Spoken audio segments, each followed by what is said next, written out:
Donner une claque ou fouetter son enfant pour le discipliner, ça part sûrement d'une bonne intention.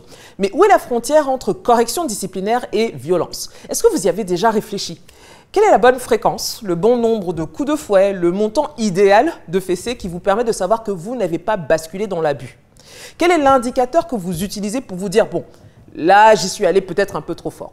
Parce qu'à vrai dire, en tant que parent, on fait parfois du mieux que l'on peut pour trouver justement l'équilibre entre affection d'un côté et autorité de l'autre. Mais comme on dit, l'enfer est pavé de bonnes intentions. Et parlant d'enfer justement, certains d'entre nous ont vécu ces séances de correction physique comme autant de séances de torture, parfois à tort, parfois à raison. Derrière chaque gifle, chaque ceinture levée, chaque humiliation publique, il y a une empreinte qui ne s'efface pas toujours. Elle peut parfois façonner des individus forts ou perturber un enfant qui devient un adulte cabossé, qui n'arrive même plus à faire la différence entre l'amour et la violence. C'est notamment le cas d'une de nos invitées sur le plateau aujourd'hui. Habituée à la violence de ses parents, elle s'est progressivement retrouvée à accepter, voire à normaliser les coups de son conjoint. Alors, est-ce qu'il y a un rapport entre les deux? On en discutera avec elle, ainsi qu'avec une coach spécialisée dans l'éducation des enfants et des adolescents. Mais parce que la correction physique, ça n'a pas que des côtés dramatiques, il faut aussi entendre les parents qui la pratiquent, comme Lucinde, une maman qui est attachée à ce principe et qui sera également des nôtres. Et restez jusqu'à la fin car on va vous recommander des livres et des vidéos à regarder sur le sujet. Alors, faut-il corriger physiquement ses enfants pour les éduquer? Je suis Paola Audrey Ndengue et vous regardez Open.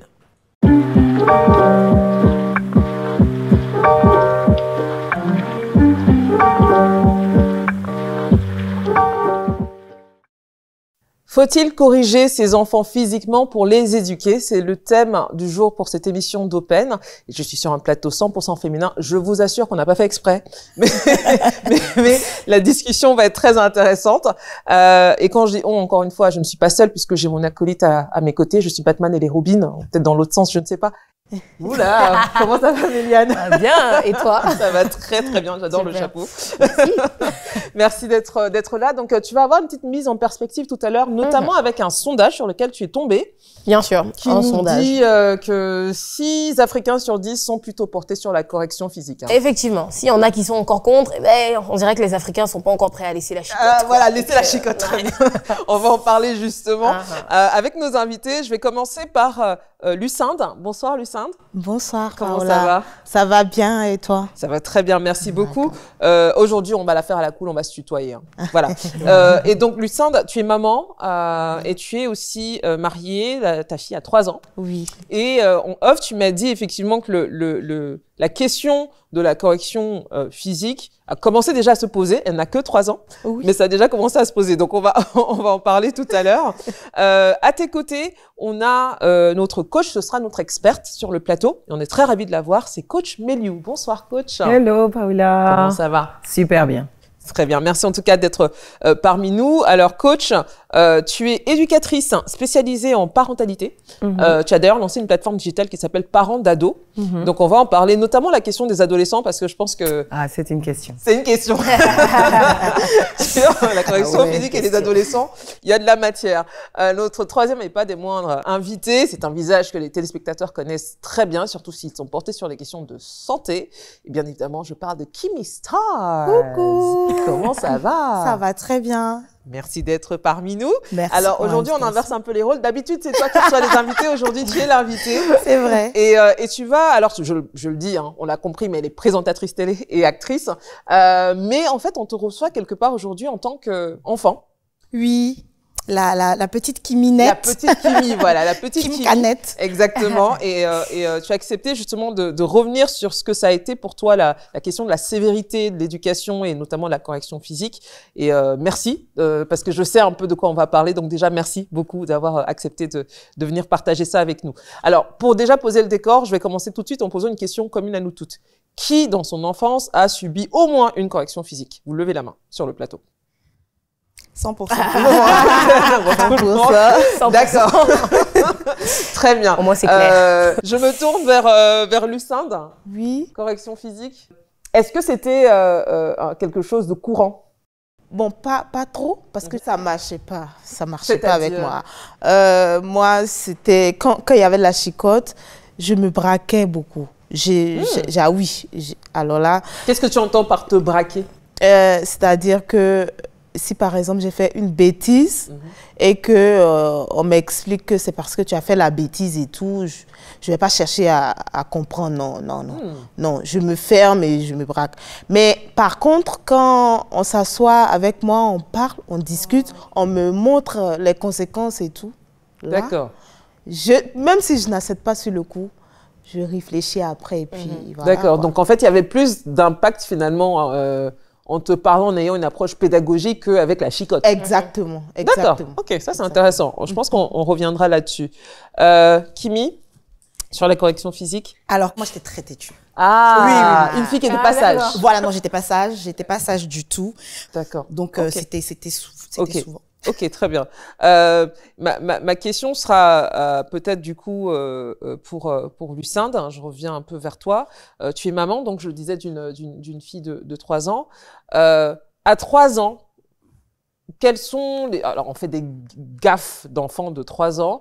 Est-ce que déjà à cet âge, la correction physique commence déjà un tout petit peu à s'imposer? Ça, c'est une première question. Et la deuxième, c'est avant la naissance de l'enfant, est-ce que tu en as discuté avec ton mari? Quelle était l'approche justement que vous vouliez avoir là-dessus, sur l'éducation? Pour la première question, oui, ça se pose parfois.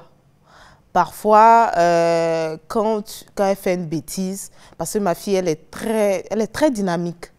Donc, quand elle fait une bêtise, tu lui dis non, ne touche pas à ça. Elle insiste et puis elle te teste. Voilà. Voilà. C'est pas tout le temps, mais oui, ça se pose. Et du coup, justement, quand elle est dans cette phase-là de te tester, comme tu dis, tu lui as parlé? Oui. Elle n'a pas forcément écouté? Oui. On parle beaucoup parce que je parle beaucoup avec elle, que ce soit avant la gaffe ou après, parce que je vois très vite, que ce soit avant ou après, on en parle. Mais parfois, elle n'écoute pas. Alors là, elle n'est pas prête à t'écouter et là, il faut sévir. Non, je sévis. Mais elle a très vite peur. Voilà, c'est une fille, tu n'as pas trop besoin de dire non, je la tape.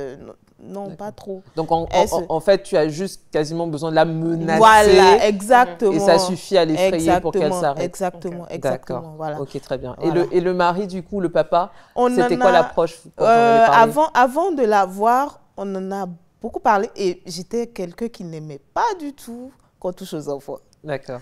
Alors là, pas du tout. Lui, il est enseignant et lui, il se dit non, pour discipliner l'enfant, parfois, il faut le taper, il faut le toucher.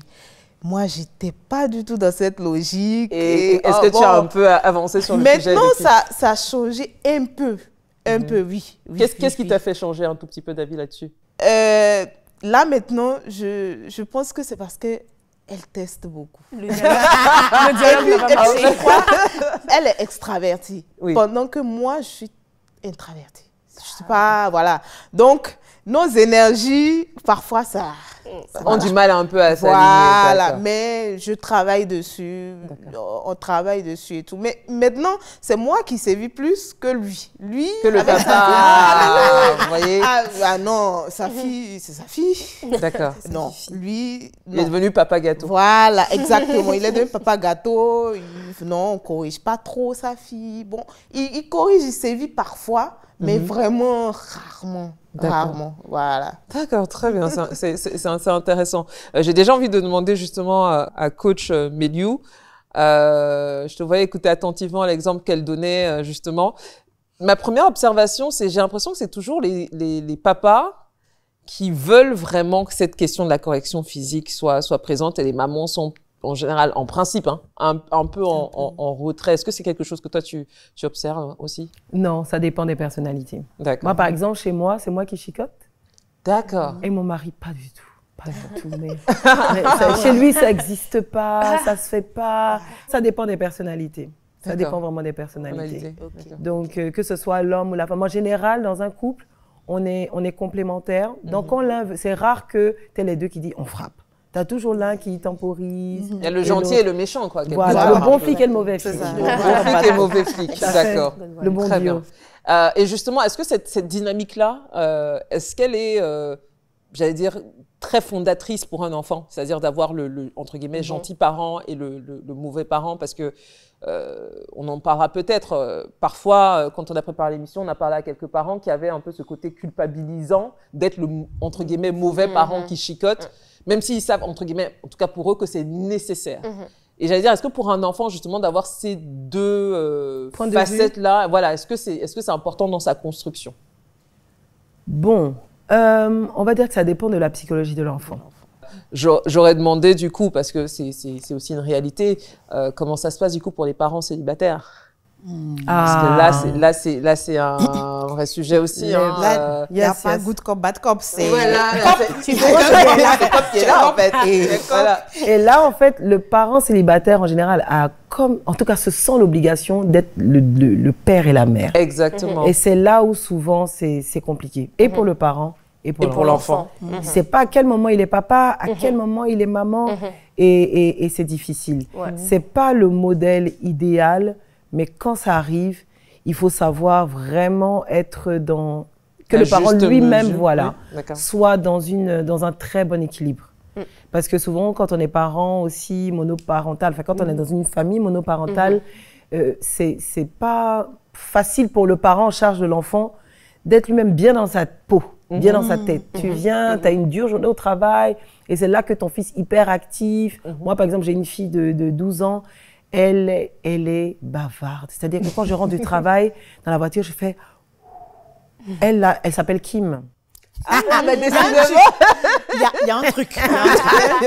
décidément. Donc, elle a beaucoup de choses à me raconter sur son amie paix, sur sa copine gentille, sur les bobos qu'elle a eus quand elle était au sport, sur. Et quand son père est là, genre... Mais là, quand t'es un seul parent, oui. Disponible. Voilà, tu dois l'écouter. Quand elle fait des bêtises, tu dois gronder. Pour le parent monoparental a vraiment besoin de beaucoup de support. En tout cas, auprès des amis, de la famille, pour se ressourcer et trouver la force de pouvoir être les deux à la fois. Ça, c'est un challenge. Les familles monoparentales, les parents célibataires sont très forts. Oui, ça, c'est clair. Et j'allais demander à Kimi, puisque finalement on entend déjà des bouts qui résonnent visiblement avec ce que toi tu as vécu, justement sur le fait que tu reconnaisses toi-même déjà que tu étais une enfant hyperactive, etc. Est-ce que tu penses que tu testais toi aussi un tout petit peu tes parents? Je pense pas que je l'ai testé, mais en fait j'avais la mémoire courte. C'est surtout ça, c'est que j'ai enfant et même encore adulte, je suis beaucoup dans l'instant. Je vis pour le FOMO, c'est ce qui se passe maintenant. Après, on va gérer les conséquences. Donc, j'étais beaucoup dans ce truc de, même si tu me menaces, par exemple, tu me dis, Kimi, il faut que tu rentres avant midi, parce qu'à midi, on passe à table. Le problème, c'est que actuellement, là, le temps passe là, c'est moi, je suis en train de gagner. Tu vois ce que je veux dire? Voilà. C'est vrai. C'est vrai que tu as dit de rentrer avant midi. Mais actuellement, le jeu est trop chic. Je peux pas rentrer maintenant. Je vais gérer les conséquences après. Je vais gérer les conséquences après. Et j'avais la mémoire courte. C'est que même si, justement, je m'étais déjà pris une fessée hier, parce que je suis rentrée à 12h30 au lieu de midi, là, le jeu, je peux pas, en fait. Voilà. J'étais beaucoup, je suis beaucoup dans l'instant présent, dans l'amusement, voilà, c'était beaucoup. En fait, c'était beaucoup ça. C'était beaucoup de désobéissance, mais parce que j'ai envie de kiffer, quoi. D'accord. Donc, c'était pas une volonté de pousser les parents à bout. C'était pas une volonté de pousser à bout, c'est que je pensais pas à eux. En fait, c'est juste ça. C'est ça. Pour l'instant, là, je joue. Et puis, le repas, on a déjà préparé. En fait, en vrai, et puis, je suis très pragmatique. On a déjà préparé. Le repas va m'attendre. Il va pas disparaître, là. Enfin, même si je rentre à 13h. Voilà. Le repas, il sera servi. Mais tu sais qu'on est toujours très pragmatique quand on veut prendre les mauvaises décisions. Absolument. On a toujours une manière de rationaliser. Comme quand tu vas acheter un truc, tu sais que tu n'as pas les moyens pour. Tu commences à te dire oui, en fait, bon, tu trouves les meilleures excuses de la terre. Tu commences à diviser le prix de la robe par le nombre de fois où tu vas la porter, c'est rentable, tu vois. Et c'était ça, en fait. C'était vraiment, écoute, le repas est déjà fait. Je me rappelle une fois, par exemple, une après-midi, je devais faire la sieste. Et je me rappelle, c'était Anastasia, le dessin animé. Moi, je suis une fan de Disney, de dessin animé. Et Anastasia venait de sortir, donc devait passer à la télé à 15h30. Sauf que moi, normalement, la sieste se termine à 16h. Je trépignais comme ça. Je dis, je peux pas aller faire la sieste. En fait, il y a Anastasia qui va commencer à 15h. Si je m'endors et que je me réveille pas à l'heure, comment je vais faire? Mais à un moment, c'était une tata, mes parents étaient pas là, c'était une tata qui s'occupait de nous à cette période-là. Elle dit, Kimi, si tu vas pas te coucher maintenant, non seulement tu vas pas regarder Anastasia aujourd'hui, ni demain, ni après-demain, mais en fait, non. Et je me rappelle, j'ai attendu, sauf que, tu sais, quand tu berces un enfant, tu t'endors. Donc, elle s'est endormie. Et j'ai glissé doucement, comme ça, je suis allée au salon pour regarder Anastasia, en plein milieu d'Anastasia. C'est-à-dire, quand Anastasia a commencé parce qu'elle s'est rendue compte que j'étais sortie du lit. Donc, à 15h35, ça venait de commencer comme ça, là. J'ai sauté un coup dans mon dos. Va faire la sieste! Donc, j'ai tout perdu. Non, vraiment, Kimi, enfant, ça devait être un vrai spectacle. C'était Mais je pense qu'on se ressemblait beaucoup. Mais ça m'a aidé à comprendre, parce que moi, on me disait toujours, tu es distrait, et ça m'a aidé à comprendre les enfants. Et en fait, les enfants ont une psychologie vraiment bien particulière. Quand tu l'as pas cerné, tu passes à côté. Tout à fait. Et justement, on va parler parce qu'on a reçu quelques témoignages de personnes qui ont aussi raconté un peu leur enfance et ce que ça leur a donné comme approche sur cette question de la correction physique. On va passer aux témoignages.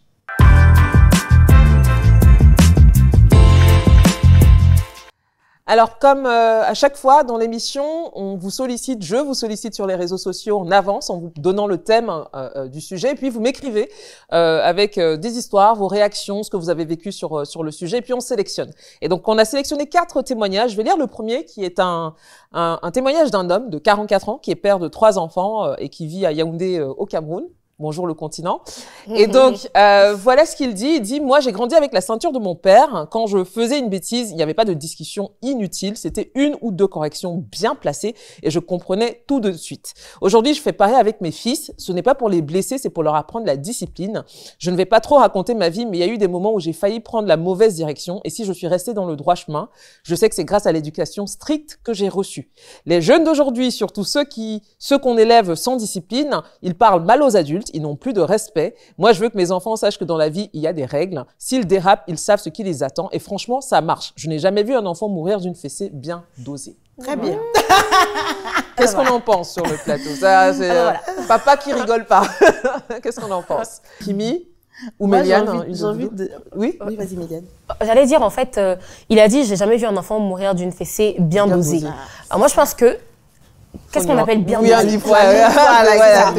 Est-ce que la fessée est bien dosée parce que elle est proportionnelle à la bêtise? Est-ce qu'elle est bien dosée parce qu'on n'arrive pas dans les abus? Est-ce qu'elle est bien dosée parce que on définit les abus d'ailleurs en fait. Je pense que c'est un peu le sujet. Est-ce qu'en fessant l'enfant comprend pourquoi on le fait? Est-ce qu'il y a tout ça? Est-ce qu'il y a tout ce contexte qui est mis en place pour que la fessée du coup ait son effet?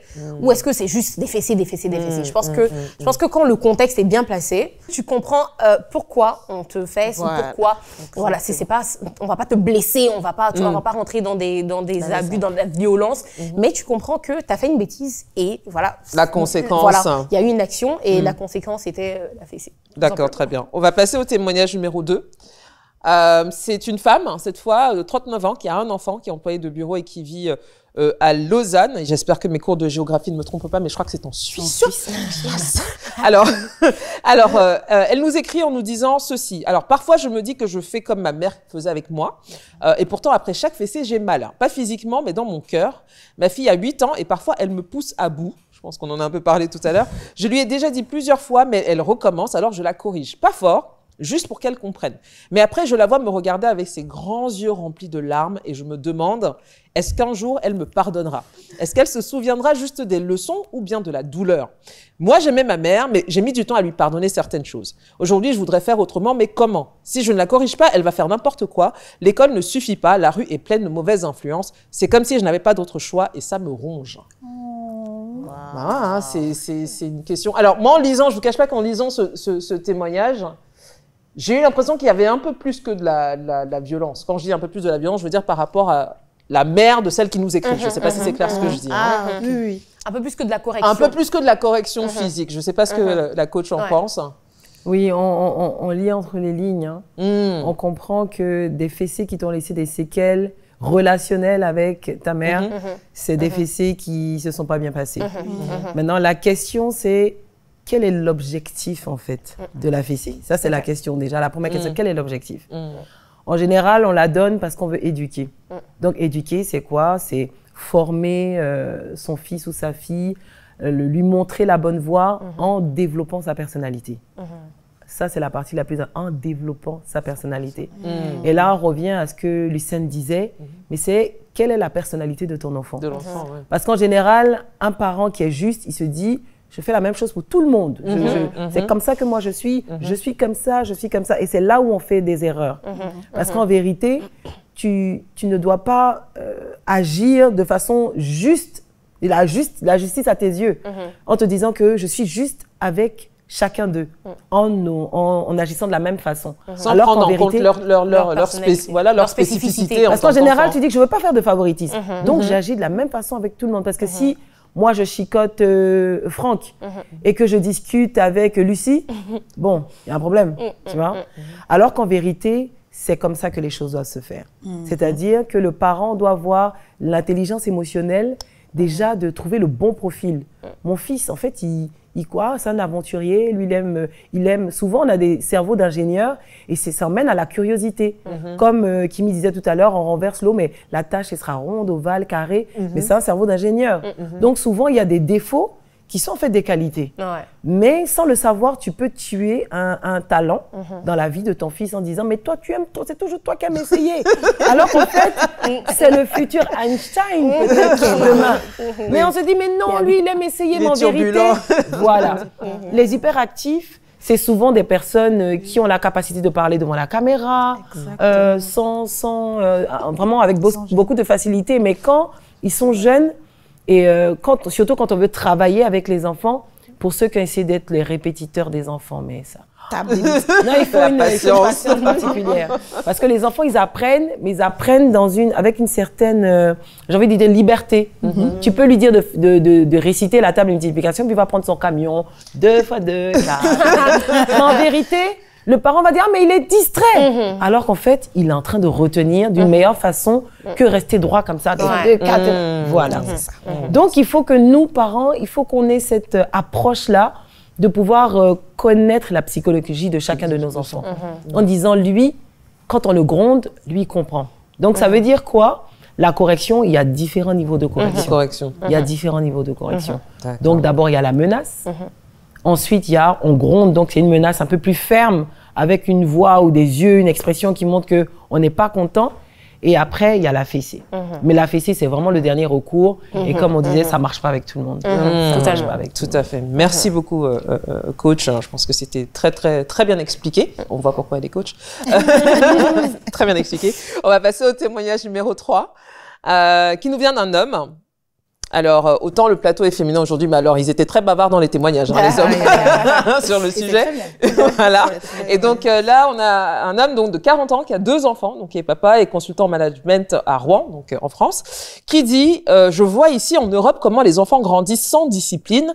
Ils parlent comme ils veulent à leurs parents, ils ne respectent pas les enseignants, et quand ils deviennent grands, ce sont eux qui commandent à la maison. Chez nous, en Afrique, ça ne se passe pas comme ça. Nous avons des valeurs et ces valeurs s'inculquent avec une éducation à la dure.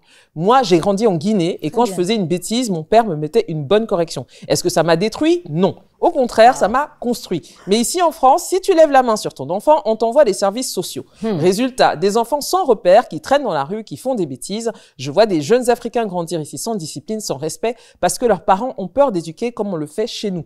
Et après, on s'étonne qu'ils finissent en prison ou qu'ils parlent mal à leurs propres parents. Ce n'est pas de la maltraitance, c'est de l'éducation. Si tu aimes ton enfant, tu dois lui montrer le bon chemin et parfois le bon chemin passe par une petite correction. Très bien. Ah non, mais je pense que c'est parmi tous les messages qu'on a reçus, je vous assure que c'était vraiment beaucoup ça, quand même, qui est quand même beaucoup revenu des hommes. Et j'ai envie de demander peut-être à Kimi, puisque tu réagissais un peu là-dessus, à ton avis, pourquoi il y a cette crainte, enfin moi c'est ce que j'observe, c'est qu'il y a vraiment une crainte de perdre les enfants, c'est-à-dire que s'il n'y a pas de chicotte. Est-ce que c'est un truc que tu comprends? Puisque tu as été aussi un enfant, Voilà, moi je comprends totalement parce que à un moment donné, quand mes parents se sont séparés, mon parent qui avait la garde avait cette crainte-là. J'étais une ado qui tout de suite s'est intéressée aux garçons. Très vite, c'est-à-dire que Voilà, dès la 6e, je commençais déjà à envoyer des petits mots doux. Oh là là! Et tout ça. Et voilà. Et donc, il y avait vraiment cette crainte-là de, OK, si je ne la corrige pas maintenant, en fait, elle va être une ado, une jeune mère adolescente, son avenir, c'est gâté, c'est fini, c'est bouclé. Et comme en plus, je suis quelqu'un qui vit beaucoup dans l'instant, donc tu peux avoir l'impression que je comprends pas. C'est pas que je comprends pas, c'est juste que comparativement au fait d'aller à la kermesse ou comparativement au fait de rester tard le soir sur mon téléphone à discuter avec mes amis, en fait, en comparaison, sur l'instant, je pense pas aux risques, aux conséquences, etc. Voilà. Je suis dans l'instant. Donc, le problème, c'est que vu que la dernière correction, c'était pas il y a si longtemps, tu as vraiment l'impression, en fait, que je me fous de ta gueule. En vrai, tu te dis, en fait, c'est pas possible. On en a parlé il y a une semaine. On t'a dit, tu n'es pas sur ton téléphone après 20 heures. Il faut que tu dormes tôt, tu te lèves tôt pour aller à l'école. C'est pas normal. Si, il y a une semaine, je te l'ai dit, et qu'à 22h30, je rentre dans ta chambre et je te trouve que ça, en train de parler. En plus, tu es en train de parler à un garçon. Tu es en 4e. Non. À un moment, tu as l'impression que tu fais exprès. Voilà.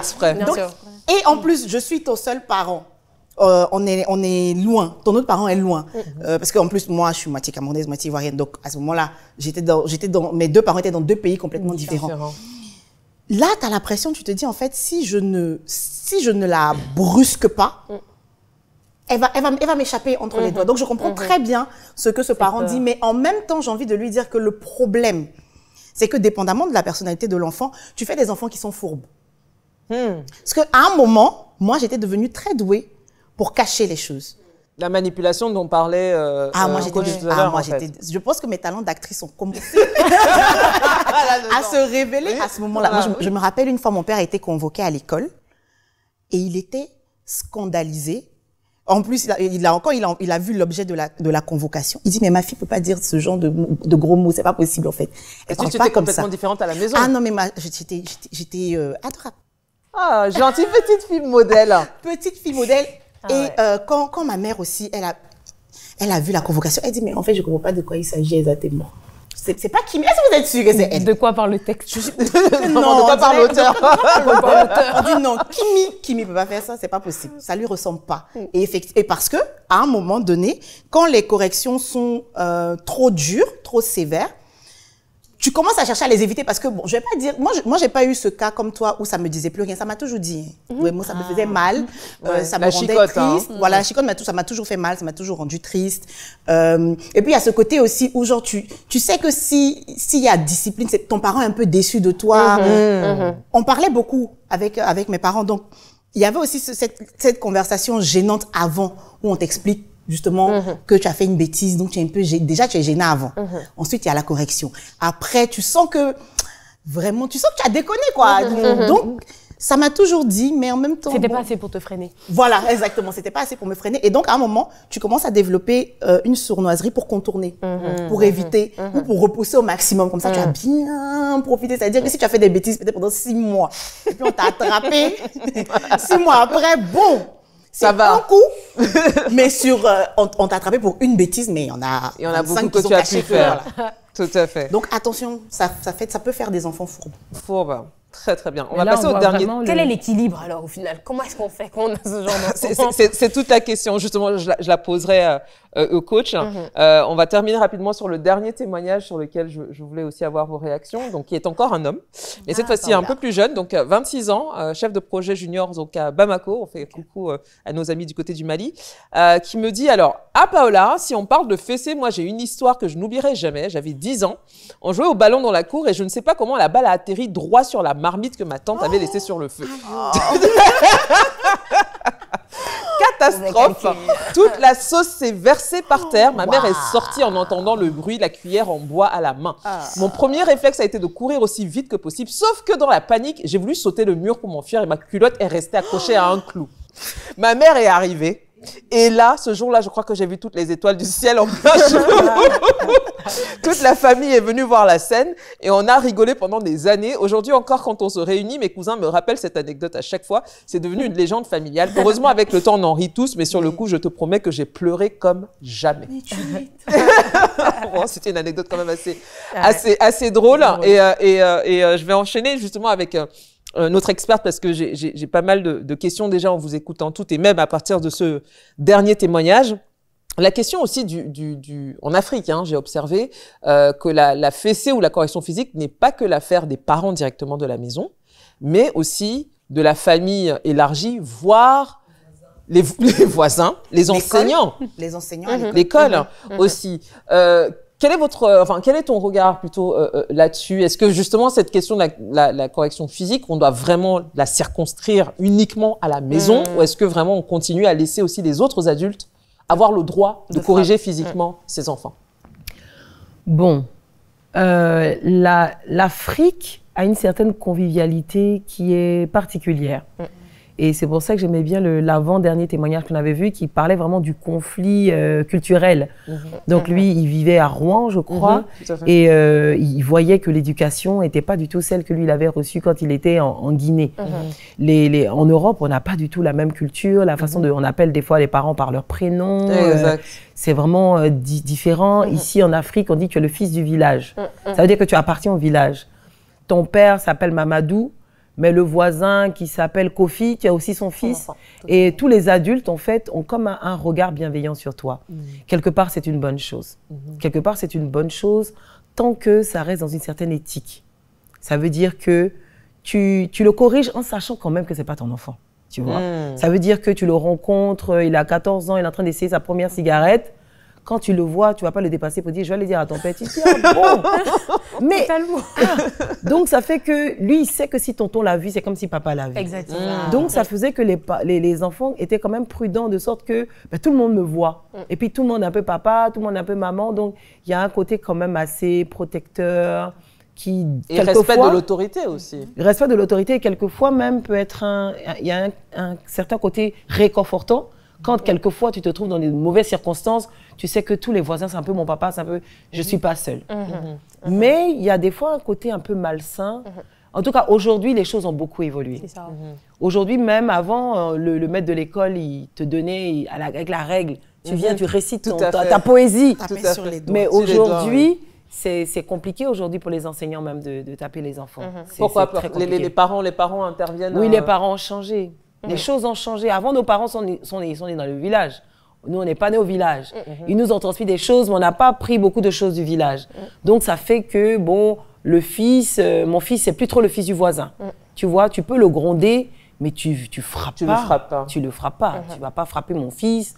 Non, c'est un peu plus compliqué. Aujourd'hui, je pense que les mœurs ont évolué. Les mœurs ont vraiment évolué. Avant, on va dire que les jeunes étaient dans des bêtises, mais des bêtises plus sages. On a volé la mangue. Aujourd'hui, on a de la drogue, on a de l'alcool, on a des vices qui sont beaucoup plus durs, poussés. Et quand un enfant de 12 ans commence à se droguer, c'est très, très compliqué après de décrocher. Et en même temps qu'on a ces vices-là, on a cette culture qui évolue, où on est un peu plus individualiste, on reste à l'intérieur de la famille, ça fonctionne plus vraiment comme avant. On n'a plus vraiment cette culture-là. Mais c'est quelque part, c'est un peu dommage. C'est un peu dommage. Et j'allais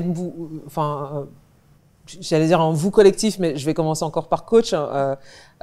Est-ce que justement parce que tu interviens aussi auprès de parents pour les aider justement dans des situations de crise, est-ce que justement cette question de la violence physique fait partie des sujets sur lesquels tu as été amené à intervenir, et justement, comment ça s'est passé? Est-ce que tu peux un peu nous en parler? Comment on gère justement avec un regard un peu extérieur ce genre de choses? Donc, moi, je m'occupe vraiment plus spécialement des jeunes. Et avant de m'en occuper, je me disais, les jeunes, ils n'ont pas de problème, c'est les adultes qui en ont. Mais j'ai vu que les plus grandes déchirures, en fait, sont ceux qu'on porte quand on est ado. En vérité, quand on a un cœur d'enfant, c'est comme si les blessures sont légères. Un enfant, il tombe, il a un petit bobo, pop, il se relève aussitôt et continue à jouer au foot. Et j'ai vu des parents qui m'ont confessé que ma fille, elle a détruit ma vie, et je lui ai toujours dit qu'elle a détruit ma vie.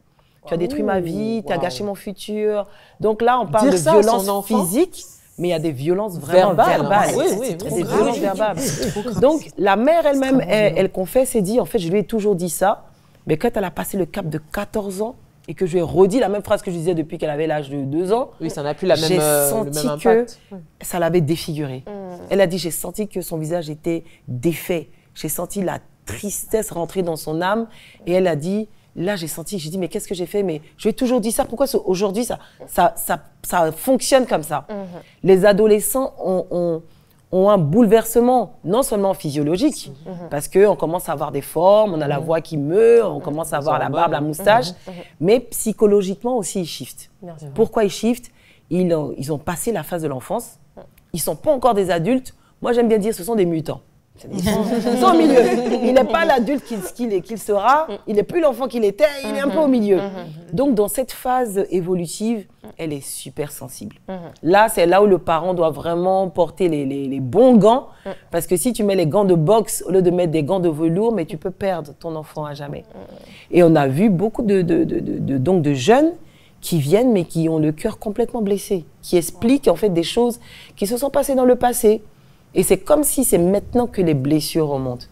Donc, sa mère l'avait toujours frappée, toujours insultée. Mais moi, je me rappelle une jeune qui m'expliquait qu'elle avait un petit voisin un peu plus grand qu'elle qui avait essayé de la violer. Donc, il essayait d'enlever sa culotte. Lui, il enlevait donc, il essayait de la violenter. Et elle a fui. Et un jour, il est venu jouer chez elle. Il a encore essayé de faire ça. Et il a dit, ah non, tu vas pas faire comme la dernière fois. Et sa mère qui était dans la cuisine, elle a dit, hein, comme quand? Et puis elle a dit non. Elle dit mais tu m'as jamais rien dit. Ça veut dire que vous avez fait. Elle dit que non, on n'a rien fait. Non, vous avez fait. Non seulement elle a battu, elle a pris une lame, elle a coupé dans son vagin des scarifications petit. Elle a mis du piment. C'est-à-dire que la maman voulait une correction qu'elle n'aurait jamais oubliée. Effectivement, elle n'a jamais oublié. Mais qu'est-ce que ça crée en elle? À jamais, ça l'a séparée de sa mère. Ça veut dire que moi, ce que j'ai dit, ça compte pas. Mais ce que lui, l'accusation que tu penses, je te dis que j'ai pas fait. À la limite, emmène-la chez le gynéco. Et c'est seulement quand elle a été grande, elle a eu un problème gynécologique, sa mère l'a accompagnée, et le gynéco parlait, lui disait que bon, comme elle, au moins, son hymen est là, et qu'elle est vierge. Sa mère dit non, elle n'est pas vierge. Si, elle a dit au gynéco, non, le gynéco dit non, que même quand on essaie de faire là, on voit que c'est nickel. Elle n'a jamais eu d'essai de quoi que ce soit. La mère était verte. Mais c'est-à-dire que la souffrance que ça crée, oui, après, c'est quelqu'un qu'il faut rattraper. Ado, il faut parler, il faut rattraper des choses. Elle n'a plus confiance en elle. Et puis, comme elle n'a plus confiance en ses parents, elle se réfugie dans des amitiés ou dans des petites amies. Et puis, ça emmène à d'autres blessures. Et on en a vu des violences des parents qui frappent jusqu'à mettre la tête dans l'eau de la lessive, à noyer l'enfant pour qu'il comprenne que non. Donc, ça veut dire que quand on tombe dans ces cas de figure, c'est que le parent lui-même a besoin d'aide. Exactement. Le parent lui-même a besoin d'aide. En Afrique, le parent a toujours raison. Ouais. Donc, comment tu vas te faire aider quand toi-même, tu sais que tu as raison? C'est là le problème. Donc, à la base, la fessée est une bonne intention. Mais quand le parent est, entre guillemets, on va dire malade, ou a besoin d'aide, ou a été blessé lui-même, c'est compliqué. Ouais. C'est très, très, très compliqué. C'est compliqué. Wow. Très bien. C'est compliqué. Coach Meliou vient de soulever vraiment des points très importants sur lesquels on va revenir. Mais avant, c'est quand même important aussi de vous donner un peu de contexte quand on parle de tous ces sujets-là de société. Et donc, on va passer à la mise en perspective.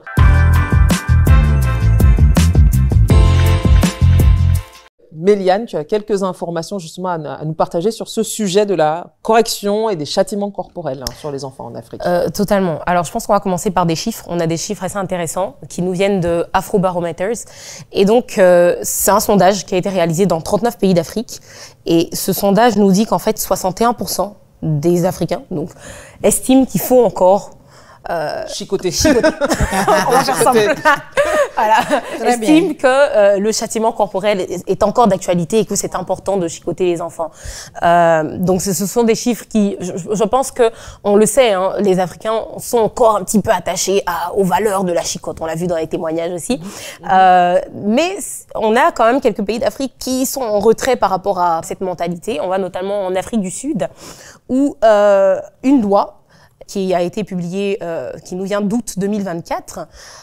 Donc c'est la Cour constitutionnelle sud-africaine qui interdit la fessée et il précise même même raisonnable et modéré. Donc, donc en fait, même la punition. Toute fessée est interdite. Fessée est interdite. Toute punition physique est interdite. Donc, même si les parents estiment que là, c'est raisonnable et c'est modéré, on estime que non. Et pour donner un petit peu le contexte, alors, on est en 2017 et c'est un père de famille qui surprend son fils en train de regarder des films pour adultes. Et donc, il bat son fils. Le fils a 13 ans à ce moment-là. Il bat son fils et il est jugé par un tribunal sud-africain qui le condamne, qui estime qu'il ne devrait pas battre son fils pour ces raisons-là. À ce moment-là, une association décide d'interjeter appel de cette décision et l'association estime qu'en fait, elle soutient que des parents devraient avoir le droit d'éduquer et de conduire leurs enfants selon leurs convictions religieuses et selon leur propre regard un petit peu de l'enfant. Et donc, ils interjettent appel et c'est à ce moment-là que la Cour constitutionnelle répond en août 2024 pour dire non, même si la punition est modérée, on estime que c'est une violation. C'est considéré à présent comme une violation des droits des enfants en Afrique du Sud. Donc, plus de fessées en Afrique du Sud. Déjà, depuis très longtemps, en Afrique du Sud, c'était interdit la correction physique dans les écoles. C'était encore à la maison, c'était autorisé, sauf que maintenant, même à la maison, ce n'est plus tu feras pas ton enfant, quoi. Tu les chicotes pas. Ok, très bien, c'est intéressant. On va voir ce que ça donnera du coup peut-être dans quelques années au niveau des enfants. Et je pense que, alors, c'est vrai que là, ça paraît très sérieux comme ça, mais on a une vidéo où le sujet est abordé de manière un petit peu plus légère. On regarde et on revient en plateau. J'espère qu'il est pas là. Oui, papa. Bonsoir Virginie. Il est quelle heure? Il est 3 heures, père. 3 heures. Tu me dis que tu rentres à quelle heure? À 19 heures. À 19 heures. Oui.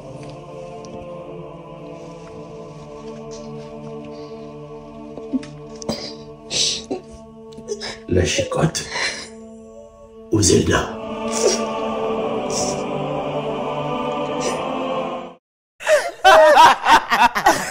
Voilà, alors, la chicotte ou Zelda. En fait, il lui laisse le choix au moins. T'as le choix. Avec quoi elle peut être chicotée, c'est terrible. Exactement. Donc là, on voit que, écoute, au final, on peut le prendre de manière plutôt légère. Oui. Tu choisis ton châtiment, mais tu sais au moins que tu vas être chicoté. Tu connais les conséquences. Oh là là, mon Dieu. La tête du père. Je crois que c'est la tête du père. Alors là, avec les yeux là, à 3 heures du matin. Très très drôle. Je crois d'ailleurs qu'elle a beaucoup tourné sur Internet cette vidéo, je crois, l'année dernière. En tout cas, merci beaucoup, Méliane. J'ai envie de demander peut-être, Lucinda, cette réaction sur ce qu'on a vu en Afrique du Sud, la Cour constitutionnelle. C'est sérieux quand même. Hein. Franchement, c'est l'État, le gouvernement dit ça va très loin. Qu'on n'a plus le droit du tout, ni à l'école, ni à la maison. Même modéré et raisonnable. Même modéré et raisonnable. Qu'est-ce que tu en penses en tant que parent? Bon, en tant que parent, ça fait peur d'abord. Pourquoi? Parce que, je me dis que s'ils ont pris cette décision, c'est qu'ils ont présenté d'autres alternatives. Parce que il faut dire comment aborder les situations de conflit avec les enfants, surtout avec les ados. Moi, je n'ai pas encore d'ados, mais quand je côtoie les autres parents, ils se disent que automatiquement, ils pensent à la chicotte d'abord. Ils pensent à la chicotte parce que l'enfant, il a peur de la chicotte. Il a peur de la chicotte. Même si après, il cache ses bêtises et quoi, mais sur le coup, il a peur de la chicotte. Voilà. Par contre, je ne sais pas si la chicotte, ça marche encore à l'adolescent. Ça dépend. Je pense qu'à ce moment-là, c'est plus le dialogue qui va. Aujourd'hui, les ados à 13 ans, ils ont 1m80. Il y a cette dimension aussi. Tu regardes ton ado comme ça, t'étais où? Et justement, j'allais revenir, Kimi. C'est vrai qu'on a parlé là pour le coup du contexte, du rapport avec les parents, et tu as été très très ouverte sur le fait que tu n'étais pas une enfant facile, on va dire ça comme ça, qu'il y avait un contexte aussi, la séparation des parents. Mais la raison pour laquelle aussi c'est important en tout cas que tu interviennes, c'est que au-delà de ce qu'on dit, et même si on a une certaine légèreté, tout le monde ne vit pas forcément très bien ces corrections physiques-là.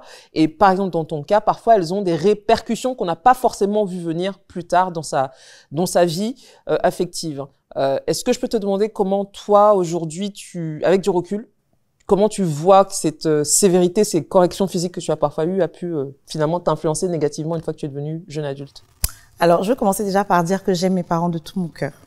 C'est mes chouchous, je les aime. Et puis, je suis consciente aussi. Je pense que quand on devient adulte, quand on commence à avoir des projets d'enfants, etc., en tant que moi, future maman de jumeaux, on met en perspective, oui, absolument. On met en perspective aussi l'éducation qu'on a reçue et on comprend que un parent n'a pas de mode d'emploi. Il fait avec le niveau d'information qu'il a et il fait de son mieux.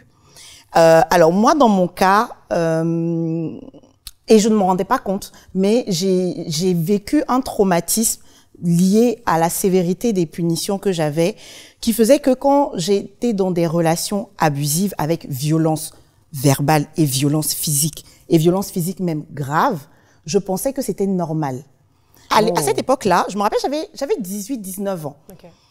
J'étais en deuxième année, de licence. Okay. Et donc, on avait fait je me rappelle, on avait fait des discussions, etc., autour du 8 mars et tout.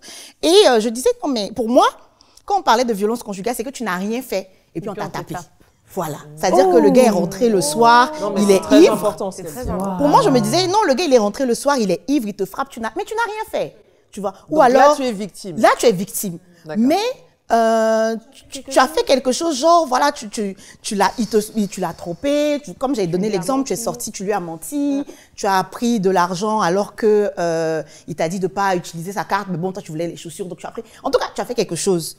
Et on t'a frappé, c'est de la discipline, c'est normal. Wow. C'était vraiment comme ça dans mon esprit. Donc, je me souviens dans la classe, et puis en plus, moi, je suis toujours la plus bavarde et la plus éloquente, la plus exubérante de la classe. Donc, moi, j'étais à fond, j'ai dit non, mais c'est pas normal. Et je défendais le sujet et tout. Et il s'est passé 7 mois, donc après ce moment-là, et un jour, c'est mon amie, qui était aussi ma coloc, qui entend en fait une gifle. Mon copain de l'époque me gifle dans ma chambre. Ma porte était fermée. Elle était dans sa chambre, donc il y avait un salon entre les deux. Sa porte était fermée et elle a entendu la gifle. Donc elle panique. Elle vient dire attends, qu'est-ce que j'ai entendu? Et ma porte était fermée à clé, donc elle fait un boucan pas possible. Donc finalement, il ouvre la porte et il lui dit c'est rien. Elle dit déjà toi je te parle pas. Et elle me demande Kimi, ça va? Je dis oui ça va, non c'est rien. Elle dit, comment ça? Je ne comprends pas. Qu'est-ce qui est rien? Qu'est-ce que j'ai entendu? Je dis, non, il m'a giflé, mais c'est rien. Wow. Et là, elle me regarde, genre, elle dit, bon, je vais pas m'énerver. Toi, donc elle le met dehors. Parce que bon, comme c'est ma coloc, on habite ensemble, donc elle le met dehors. Et ensuite, elle me fait asseoir en mode intervention, genre, alors Kimi, je t'explique. C'est pas normal. Il n'y a pas à te frapper. Je dis, mais non, oh, tu exagères, c'est rien, c'est juste parce que, voilà, tu sais que, en ce moment, voilà ce qui se passe entre nous, machin, et puis j'ai crié, c'est moi qui ai crié en premier. Donc je commence à expliquer. Alors, et elle me dit, mais Kimi, pourquoi tu penses que c'est... Je dis, mais c'est normal. Et puis, donc on dit, en fait, j'essaie de la convaincre qu'il n'y a rien de grave. Et je lui dis, mais c'est normal. À l'école, quand on était plus jeune, si tu n'as pas fait tes devoirs, on te tape sur les doigts. Quand tu rentres tard, ton parent fait ça. Donc, c'est normal que ton futur conjoint... En plus, moi, j'étais persuadée qu'on allait se marier et tout. Moi, j'étais folle amoureuse. Je dis, mais c'est ton futur mari. C'est son rôle. C'est son... En gros. C'est son rôle. Non, bah oui. En vrai, c'est son rôle. C'est son rôle de te discipliner. Parce que quand il va demander ta main officiellement, on passe... Il prend le relais de ton éducation. Donc, voilà, c'est normal. Enfin, je ne vois pas ce qu'il y a. En fait, je ne comprends pas. Ah, et donc là, wow. Et en fait, c'est quand je vois le choc dans ses yeux et la désolation, en fait, face à mes propos et face au fait que je suis complètement clueless, déconnectée de la réalité. C'est ça qui me choque, en fait. C'est elle, sa réaction, qui me choque et qui me fait qui est le premier déclic qui me fait me remettre en question. Elle me dit, écoute, on va faire simple. Tu vas arrêter de le voir. Tu vas plus lui parler. Parce qu'en fait, je pense que tu ne réalises pas, mais tu es dans une relation abusive. Et non, en fait, juste non. Et donc, je me dis, ah ouais, peut-être qu'elle a pas si tort que ça. Mais donc, finalement, comme la relation était un peu compliquée, on arrête de se voir. Je peux te demander, déjà, d'abord, merci d'en parler parce que malheureusement, c'est encore une situation très, très, très courante. Donc, merci déjà d'en parler ouvertement. Et j'ai envie de demander, pour revenir rapidement sur le sujet, à quel moment tu as établi une espèce de relation entre ça, ce que tu viens de nous raconter, et éventuellement les corrections physiques que tu as reçues des parents? Alors, je fais le lien quand ça arrive dans une deuxième relation. Donc tu as été dans une autre relation abusive? Dans une autre relation abusive. Donc je quitte ce copain-là. En plus, avec mon ami, on déménage, mais on est toujours amis et on déménage toutes les deux dans une autre ville. Et donc, dans cette nouvelle ville, je rencontre quelqu'un, etc. Et rebelote, relation abusive, etc. Et donc, pareil, je ne lui en parle pas. Alors là, je commence à me dire que on dirait que ce qu'elle m'avait dit, on dirait qu'il y a quelque chose qui fonctionne pas. Là, il y avait des coups aussi dans cette Il y avait des coups aussi, des coups assez graves. Je me souviens qu'une fois, il m'avait tiré, il m'avait traîné au sol et ça m'avait arraché les cheveux. Donc pendant 2-3 ans, j'avais pas de cheveux dans une zone là derrière. Mais ça repoussait. Hein. Tout va bien. Tout va bien, j'ai des cheveux partout, tout va bien. Coach Méliou, elle est au fond de son siège comme ça. Tout va bien. Et donc oui, donc c'était vraiment c'était très violent. Et pareil, et je me rappelle même cette relation là, pareil, quand je la quitte, c'est parce que la même amie, un jour, pareil, grosse violence, il a renversé tout dans la maison. Et en fait, il avait saccagé, non seulement il m'avait frappé, et il avait saccagé toute la maison. Mon ordinateur, tout était, c'était vraiment catastrophique. Et donc, j'appelle mon amie et elle me fait asseoir encore une fois, intervention numéro 2. Elle me dit, en fait, là, je pense que les conseils des copines, ça va pas suffire. Et elle s'était renseignée et on était en France, on était dans une ville où il y avait un conseil psychologique gratuit pour les étudiants. Et donc, elle me donne le contact, etc. Donc, je prends rendez-vous, je lui dis, écoute, tu penses vraiment qu'une psy va m'aider? Moi, j'y croyais moyen, franchement, voilà, j'y croyais moyen. Et j'y vais. Et donc, je parle avec la psy et c'est la psy qui fait le lien et qui m'explique qu'en fait, parce que justement, je n'en veux pas à mes parents et que je comprends pourquoi est-ce qu'ils sont arrivés à avoir une certaine sévérité envers moi, mais qu'il y a quand même eu un trauma. Et en fait, il y a une espèce de connexion irréelle et traumatique qui s'est faite, où dans mon esprit, c'était normal de corriger. C'est une preuve d'amour, en fait. C'est une preuve d'amour. C'était limite une preuve d'amour. Oui, quand on aime, on frappe. Quand on aime, on frappe pour ne pas que tu dévies. Ça, j'ai envie de demander, elle s'appelle comment la copine, l'amie en question? Fabiola. Non. Franchement, Fabiola. Des Fabiola. Des Fabiola. Ça, franchement, big up à elle. Salutaire, une amitié salutaire. Vraiment, mais vraiment. En tout cas, merci encore, Kimi. Je pense que c'est... On est un peu toutes prises un peu là par ce que tu nous as raconté. Je pense qu'on l'a un peu vécu avec toi là pendant que tu en parlais. Donc c'est quand même assez incroyable. On va peut-être conclure. Je me tourne vers coach. Bon déjà la lumière de ce que vient de raconter Kimi, qu'est-ce que ça t'inspire? Ah mais en fait c'est triste. Elle le raconte, elle sourit. Oui. En même temps. Et puis, la deuxième relation, j'avais 22 ans, j'avais 22 ans, j'en ai 34 aujourd'hui. Okay. Donc, il y a le temps aussi qui est passé. Donc, c'est aussi, et puis, les séances de psychologie m'ont permis aussi de prendre une certaine distance. Mais c'est pour ça aussi que je voulais en parler, je voulais témoigner, parce que c'est important. On se rend pas compte. Totalement. Parce que en même temps, tu sais, en faisant l'inverse, si ça se trouve, tu as des hommes qui se disent si je l'aime, je la tape. Je dois lui prouver que je l'aime. Mais parce que la culture aussi. Parce que lui, il a vu que quand on aime, on tape. Mais totalement. Ça, moi, j'en suis persuadée. Je suis persuadée qu'il y a des hommes aussi qui pensent que si moi je pensais que c'était une preuve d'amour, la réciproque est vraie. Il se dit que si je la tape pas, elle va pas savoir que je l'aime. C'est horrible, hein. C'est vraiment Lucinde, là-dessus. Waouh, je suis choquée, waouh. Est-ce que tu as déjà établi une espèce de corrélation comme ça entre éventuellement violence physique subie entre guillemets à la maison et comment on peut vivre la violence en dehors de chez soi moi, je pense que quand on subit Bon, je ne vais pas parler pour elle, je vais donner un exemple. C'est quand on subit des violences à la maison et tout, on nous frappe normalement et tout. Je pense que ce qui est important aussi, c'est le après. C'est-à-dire que, est-ce que le parent, il vient parler à l'enfant, il vient lui dire... c'est vrai, expliquer ce pourquoi il a... C'est très, très important. Parce que moi, dans mon cas, ça m'a aidé un peu. Ça m'a beaucoup aidé. Ça m'a beaucoup aidé. Ça fait que j'ai pris un peu de recul sur, voilà, sur le fait de taper. Voilà, ne pas me concentrer sur le fait de taper et me concentrer plus sur, voilà, qu'est-ce que j'ai fait, qu'est-ce qui s'est passé et tout. Bon, après... Il y a le fait que il y a des choses que tu n'as pas la possibilité d'exprimer parce que tu te dis que voilà, les parents, ils sont là, il ne faut pas accepter que tu fasses telle ou telle chose. C'est vrai, un peu de fourberie, oui, une sorte, oui, mais... Je pense que le après est très important. Il faut parler avec les enfants, il faut communiquer. Après, je veux justement sur le après, il y a toujours eu un après avec mes parents. Il y a toujours eu un avant-après. C'est-à-dire qu'avant la correction, on m'expliquait, je suis pas contente. Je me rappelle même que, mais ça apparemment c'est une tradition chez nous, qui vient de mon grand-père. On ne corrige pas l'enfant le jour même ou l'instant même de la bêtise. Ça, mon grand-père avait toujours dit ça et c'est resté. Faut frapper à froid. Faut frapper à froid.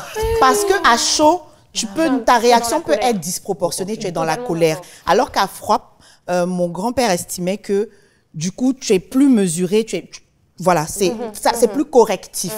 Donc, malgré justement, et c'est pour ça que je dis, malgré ce cadre, parce que moi, on m'a jamais frappé, on m'a déjà frappé à chaud. Sur les grosses bêtises, vraiment, on m'a pas frappé à chaud. C'est toujours le lendemain. Papa attendait toujours le lendemain, ou même 2 jours après. Il attendait vraiment que sa colère passe, pour être sûr qu'il était dans la correction et pas dans la frustration ou dans l'abus ou dans la rétaliation.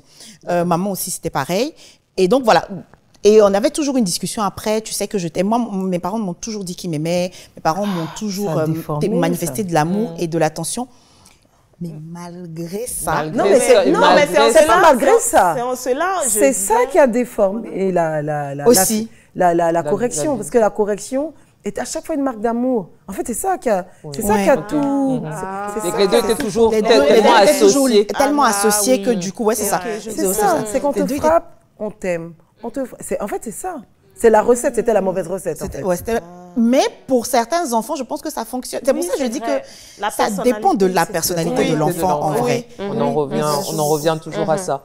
On aura encore beaucoup de choses à dire, mais on va passer aux recommandations.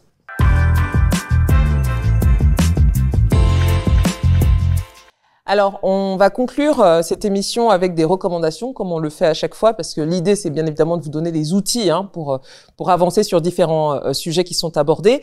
Et dans les recos, la première chose qu'on va vous recommander, c'est une vidéo qui est sur YouTube. Elle est faite par Eunice Eloro, et donc qui est cadre d'entreprise, mais également maman de 4 enfants, et qui a développé une plateforme qui s'appelle Éduquer son enfant. Qui est un site web, et elle a également des vidéos sur les réseaux sociaux que vous pouvez trouver assez facilement. Et donc elle a cette vidéo notamment sur comment avoir des enfants respectueux, puisque la notion de respect, notamment dans les témoignages, est beaucoup revenue de la part des messieurs notamment. Donc voilà, elle aborde ce sujet, je pense, de manière assez pédagogique, et reprend, je pense, pas mal de choses qui ont été dites ici. Donc n'hésitez pas à la regarder. Elle a aussi d'autres thématiques qui tournent un tout petit peu autour de la discipline des enfants, etc. Donc c'est la première chose qu'on va vous recommander. La deuxième recommandation de l'émission, c'est un livre qui a été rédigé par Dieudonné Mouchipumbombo, qui est un père catholique et un théologien, et donc qui a rédigé ce livre qui s'appelle « Stop au châtiment corporel sur les enfants en Afrique ». Le livre date de 2023. Et donc j'ai trouvé ça intéressant en fait d'avoir un homme d'église qui a vraiment pris parti sur ce sujet-là, et qui propose vraiment, pour lui, il est assez catégorique, il faut complètement arrêter les châtiments corporels. Il a une approche de l'éducation positive dont il parle dans ce livre. Donc pareil, vous pouvez le trouver assez facilement en ligne, notamment si vous vivez dans la diaspora. Donc n'hésitez pas, il est très engagé sur ces questions-là autour de la pédagogie pour les enfants. Donc c'est un livre aussi auquel vous pouvez jeter un coup d'œil. Et enfin, notre dernière recommandation, qui est sensiblement un peu sur le même sujet. C'est un rapport, parce que j'aime bien toujours donner au moins un rapport, une étude, etc., pour élargir un peu le débat.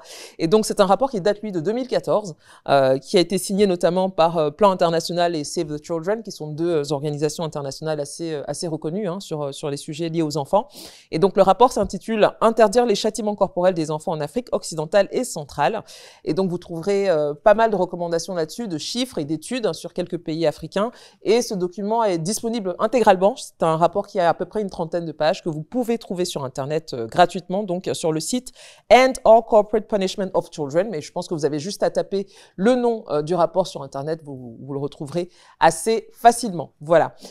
Donc pour conclure, on va faire un petit tour de table pour avoir un ou deux conseils de manière très très claire. Qu'on ait un fils ou qu'on ait une fille, qu'on ait un enfant ou qu'on ait un ado, quel serait, j'allais dire, le conseil phare, justement, qu'on tient à bien éduquer son enfant et qu'on a éventuellement, on est pour la correction physique ou on est contre, parce qu'il y a aussi des gens qui sont contre. Qu'est-ce que vous aimeriez dire à ça? Alors moi, je n'ai pas parents, mais je pense que ce que je pourrais dire, c'est ce qui a marché pour moi. Je dirais que, premièrement, il faudrait qu'en tant que parents, que les parents apprennent à guérir de leurs blessures, fassent le travail sur eux-mêmes. Je pense que il y a beaucoup on a plein de ressources, il y a Internet, il y a des livres. Il faut s'ouvrir à ce travail sur soi, à ce travail personnel, de se dire, OK, j'ai peut-être des traumas moi aussi, je ne veux pas les projeter sur mes enfants et faire l'effort de guérir de ses propres blessures.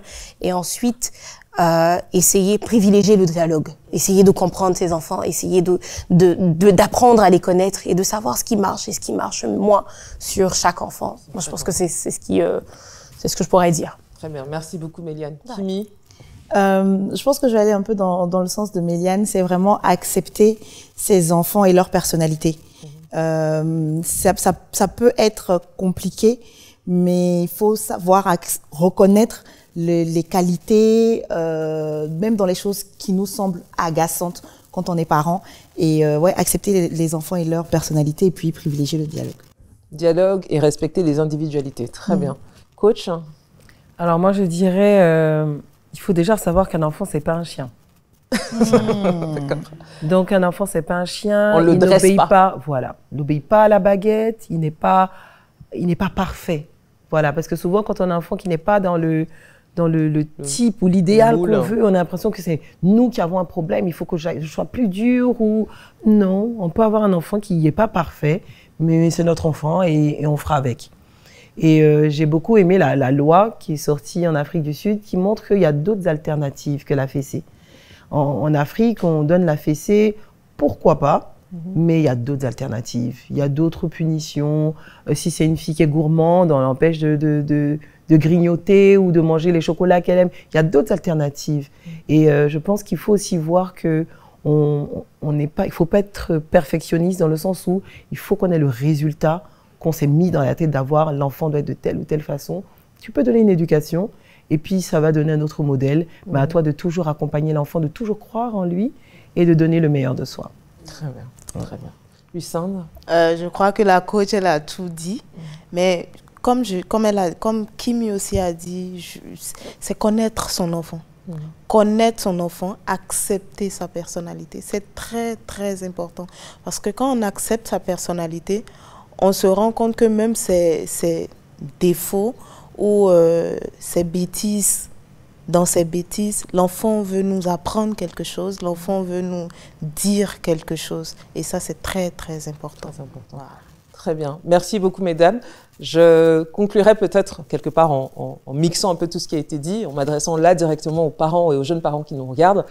Je leur dirais, moi, de se rappeler qu'un parent, effectivement, fait d'abord ce qu'il peut, avec les informations auxquelles il ou elle a accès. Donc, de la même manière qu'on peut être parfois dur avec les enfants, ne soyez pas trop dur avec vous-même aussi en tant que parent. Je pense que tant que vos enfants savent que vous essayez de votre mieux et que vous essayez de les aimer, à mon sens, ça pourrait aller, quoi qu'il arrive comme situation. En tout cas, merci à chacune d'entre vous d'avoir apporté votre argumentation, vos idées, vos anecdotes, votre vulnérabilité aussi, parce qu'il y a des choses très dures qu'on a entendues dans cette émission. Donc vraiment, merci. J'espère que ça aide celles et ceux qui nous regardent, parce que c'est le but de cette émission. Et quant à moi, je vous donne rendez-vous pour une prochaine édition. D'ici là, retrouvez-nous, abonnez-vous sur la chaîne YouTube de Muntu. Et d'ici là, surtout, portez-vous bien. À très bientôt.